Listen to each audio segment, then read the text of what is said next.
The truth of the share market channel में आपका स्वागत है। मैं भवनेश अग्रवाल, नमस्कार दोस्तों। आज हमारी चर्चा का विषय होगा कि बाजार की आखिर अब दिशा क्या हो। बाजार कभी चढ़ता है, कभी गिरता है, दो तीन दिन तक पड़ा रहता है। एफआईज की सेलिंग भी चालू है 3 दिन से, 3 सेशन से लगातार एफआई सेल है। और अगर पिछले 1 महीने में देखा जाए कि नेट बायर कितने हैं तो कुछ भी नहीं होता। जितना बेचते हैं उतना खरीद लेते हैं, जितना खरीदते हैं उतना बेच देते हैं। They are working like a trader on the Indian bourses. तो ऐसी सूरत में क्या कारण है? एफआईडीआईज लगातार बायर और क्वांटिटी में बायर है, उनके पास में कैश पड़ा हुआ है, एसआईपी आ रही है, लमसम पैसा आ रहा है म्यूचुअल फंडों के पास में। तो दिस इज द रीजन कि इंडियन म्यूचुअल फंड और इंडियन फाइनेंशियल इंस्टीट्यूशंस और Indian domestic investor has got sufficient funds to invest in the market. अभी मैं आपको बता रहा हूँ सबसे बड़ी बात क्या आई सामने। कोई चिंता की बात नहीं है, मैं आपको एक ऐसी दिशा बताऊंगा कि जिससे आपके आत्मविश्वास में बढ़ोतरी होगी, घटक नहीं होगी। With facts, figures and reasons. मैं कभी वैसे गोड़ बात नहीं करता। क्या है कि अभी जो आईआईपी के आंकड़े आए, उन आंकड़ों में 1.20% की बढ़त आई है, जो कि काफी कम है। अब मैं आपसे बताता हूं, जो मई में जो 156.6 थी, वो अभी 151.8 है। 1.20% आई है ना। और मैन्युफैक्चरिंग सेक्टर में 154 थी, जो 149 आई। और माइनिंग के अंदर 136.3 थी, जो अभी 130.7 आई। ये मई यानी पिछला महीना, ये नहीं अप्रैल, सॉरी अप्रैल 2025 में 151.8 थी जनरल जो आईआईपी डाटा है, और अभी 156.6। इसमें करीब 4.8 की बढ़त है। मैन्युफैक्चरिंग सेक्टर में 149.1 था, जो 154.3 आई है। और माइनिंग में 130.7 था, जो 136.3 आई। अब इसको अगर ईयर ऑन ईयर देखते हैं, मंथ ऑन मंथ तो बढ़त आई है, तीनों में आई है मतलब। लेकिन ईयर ऑन ईयर अगर देखते हैं तो जनरल जो आईआईपी है वो 151.8 है मई के महीने में, नहीं अप्रैल में 100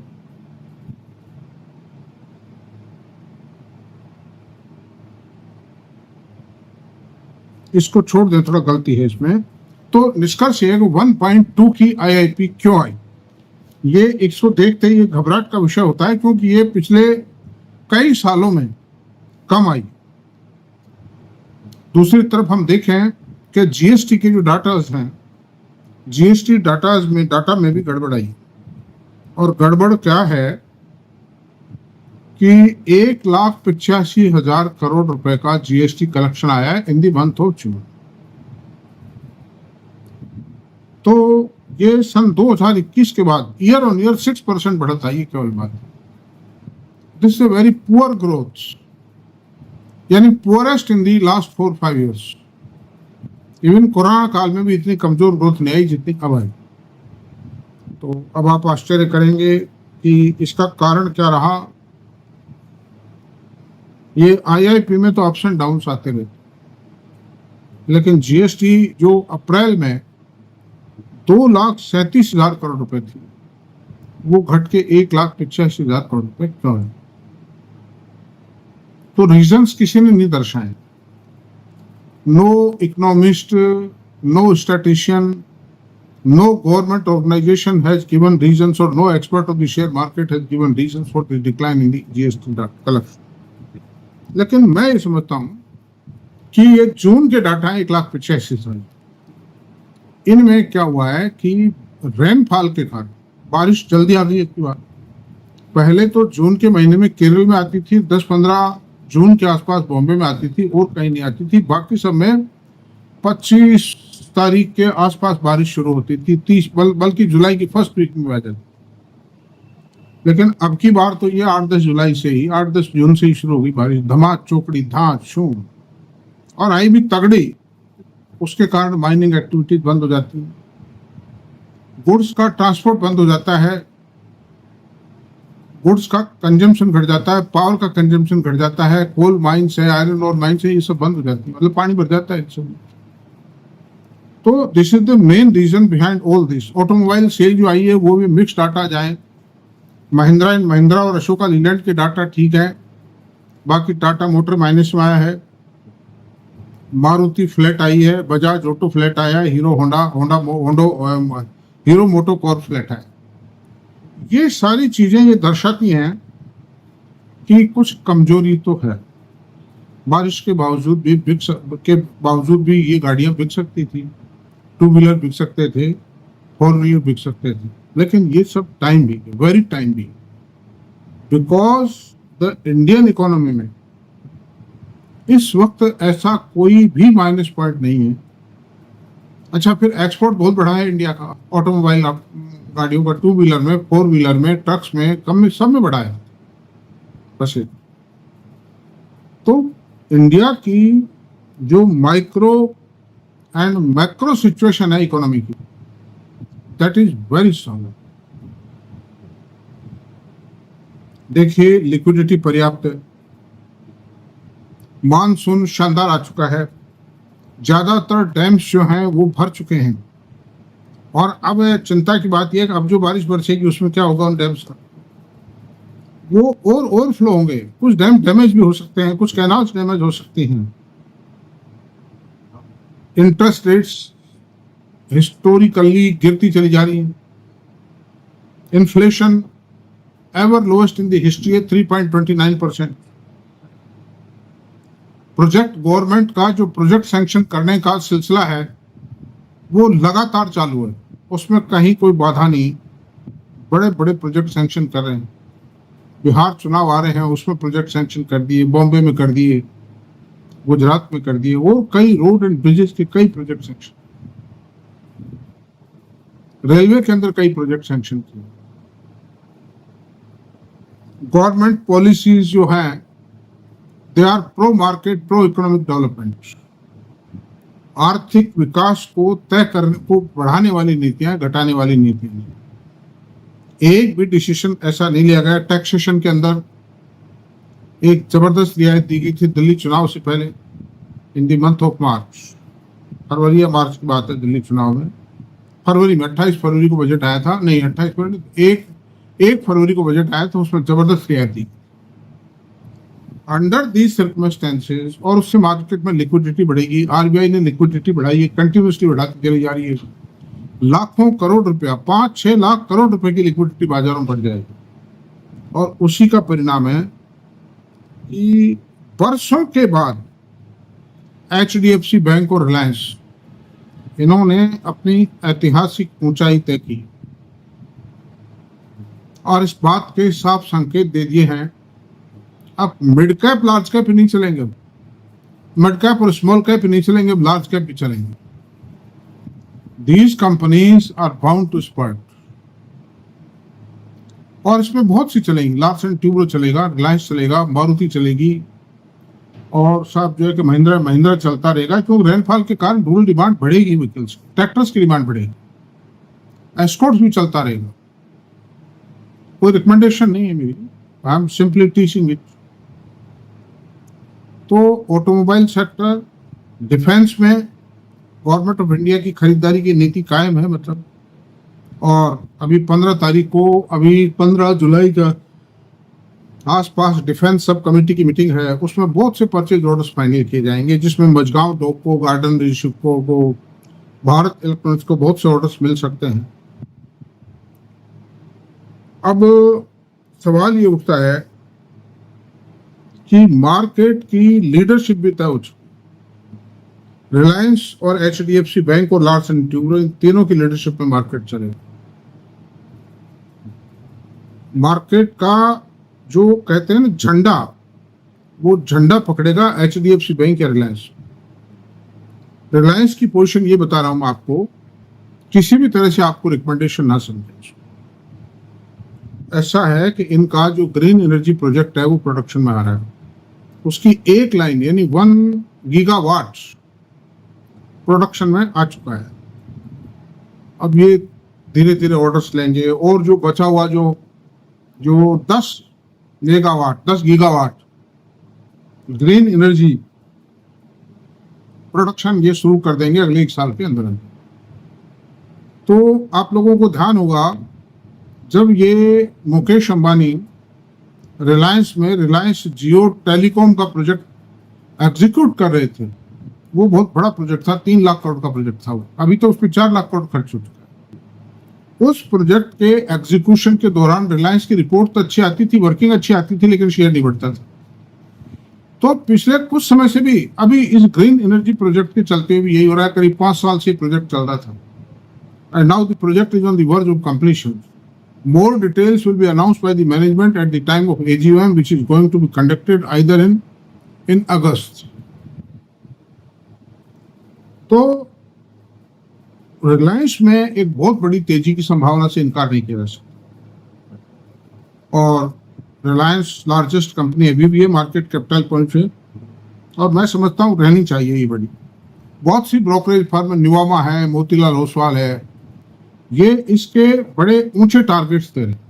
न्यूवामा ने 1800 रुपए का टारगेट दिया रिलायंस को। एचडीएफसी बैंक के रिजल्ट 20 तारीख के आसपास आ जाएंगे, उसमें मैं समझता हूँ 10% की ग्रोथ तो एक्सपेक्टेड है, क्योंकि जिस प्रकार से कंजर्वेटिज्म एम्प्लॉइज की सैलरी में अपनाया गया एचडीएफसी बैंक के द्वारा, इंक्रीमेंट वगैरह के अंदर है,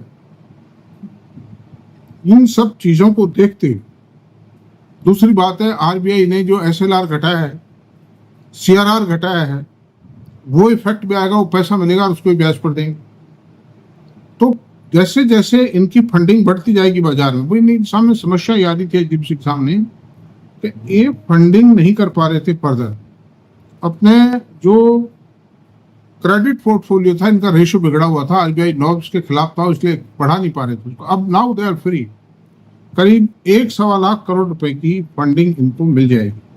12,000 करोड़ रुपया एचडीबी फिनकॉर्प के आईपीओ से मिलाएंगे, तो लिक्विडिटी स्क्वीज जो था वो एचडीएफसी बैंक का खत्म हो गया। तो HDFC bank is bound to gradually, ऐसा नहीं कि 2,500 हो जाएगा करीब, नहीं, ये धीरे धीरे बढ़ते हैं बड़े कंपनियां, लेकिन बढ़े।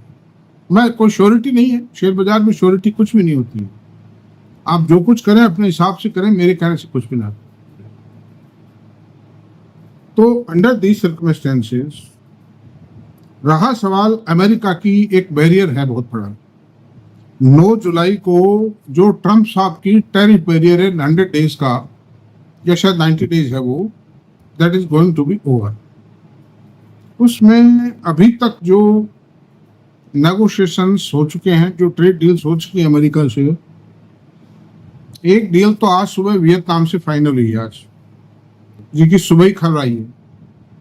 एक डील इंग्लैंड से फाइनल हुई है। अभी तक कम से कम 150 देश एक्सपोर्टर हैं अमेरिका को, उसमें से 2 देशों के साथ डील फाइनल हो पाई है। यूरोप से पेंडिंग है, चाइना से भी बहुत मामूली सी डील है, वो कोई कॉम्प्रिहेंसिव डील नहीं है वो अपने आप।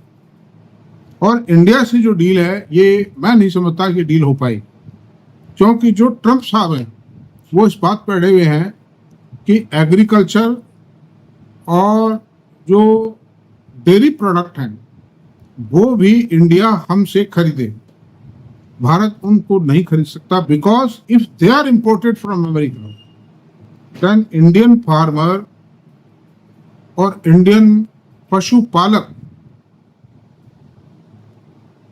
विल बी डैमेज्ड, उसको क्षति पहुंचेगी, भाव गिर जाएंगे ओवर सप्लाई होने से।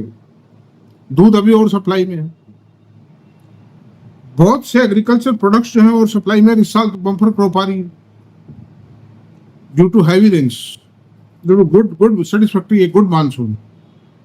तो भारत वो इंपोर्ट करेगा नहीं, इस पे एग्री करेगा नहीं, और ये डील मैं समझता हूँ अटक जाएगी। और बड़े बड़े देशों से जो भी डील है वो अटकी इसीलिए है कि ये ट्रम्प साहब जो है बहुत अहंकारी हैं। ये कहते हैं 500% की ड्यूटी लगा दूंगा अगर आपने रशिया से ऑयल खरीदा तो। एप्पल को धमकी देते हैं मैं 25% इम्पोर्ट ड्यूटी लगा दूंगा तो उस पर, अगर तूने भारत में फोन बढ़ाए तो ये करते रहते हैं, चलता रहता है। और ये सिलसिला 3-2.5-3 साल चलेगा, क्योंकि इनके 3.5 साल हैं भी, 6 महीने ही गुजरे पूरे कार्यकाल में से, ये करते रहे। तो अंडर दीज सर्कमस्टेंसेस दोस्तों, लेकिन आप ये मत मानिए लार्ज स्केल पिक्चर है। वो झटका भी अगर आता है 9 तारीख के आसपास ट्रेड टैरिफ का, मान लो भारत में इसमें नहीं बढ़ती है और ये कह दें कि मैं 40% लगाता हूँ इंडिया के ऊपर टैरिफ, उससे कोई फांसी नहीं लग जाएगी इंडिया को। इंडिया का जो ट्रेड है वो जीडीपी का 2% भी नहीं, $80 बिलियन का एक्सपोर्ट करते हैं साल में और $40 बिलियन का इंपोर्ट करते हैं अमेरिका से। तो हमको नुकसान होगा तो उसको भी होगा। जहां वो एक्सपोर्ट बढ़ाने की कोशिश कर रहा है अमेरिका, लाठी की ताकत से नहीं बढ़ेगा। $40 बिलियन का तो उनको भी तो लॉस होगा if the trade deals is close between America and India. और बहुत सी चीजें ऐसी होती हैं कि इंडिया के अलावा कोई विकल्प नहीं। अच्छा, फार्मास्यूटिकल जो $100 बिलियन है उसमें फार्मा भी शामिल है। फार्मा दवाई तो उनको लेनी पड़ेगी, दवाई है कहाँ अमेरिका में। वो फार्मा की जो सप्लाई है वो तो इंडिया से लेनी ही पड़ेगी, otherwise the peoples of America will die with the lack of medicines. India is supplying the cheapest available medicines to America. ऐसी सूरत में मैं आपसे एक ही बात कहूंगा कि कोई घबराए नहीं, इन्वेस्टर को कोई खतरा नहीं बाजार, इन्वेस्टर कभी हारता नहीं इस बाजार में, इन्वेस्टर हमेशा जीता है, तसल्ली वाले आदमी हमेशा जीतते हैं। और खरीदते समय सावधानी बरतिए। मतलब तो कुल मिला के मैं यही कहूंगा कि कुछ अच्छे लार्ज कैप भी चलेंगे, मिड कैप और स्मॉल कैप भी चलेंगे, जिनके अंदर ग्रोथ है। ग्रोथ को कोई नहीं दबा सकता। अगर ग्रोथ और मेरिट्स हैं उस शेयर में, 2 महीने 6 महीने 8 महीने दबा लेगा। नारायण हृदयालय था, इसको दबाए रखा, लेकिन आखिरकार उठते रहा। आज अडानी एनर्जी के शेयर को, अडानी पोर्ट को दबा रखा है ऑपरेटर्स ने, लेकिन कब तक दबाएंगे? 2 महीने 4 महीने 6 महीने, आखिरकार उठने क्यों? उनमें फंडामेंटल्स बहुत मजबूत हैं उनके। They are reporting very good work. तो ऐसी सूरत में दोस्तों आज के वीडियो को यहीं रहने देते हैं, ये चर्चा समाप्त करते हैं, फिर मिलते रहेंगे। Thank you very much. Subscribe कर दें।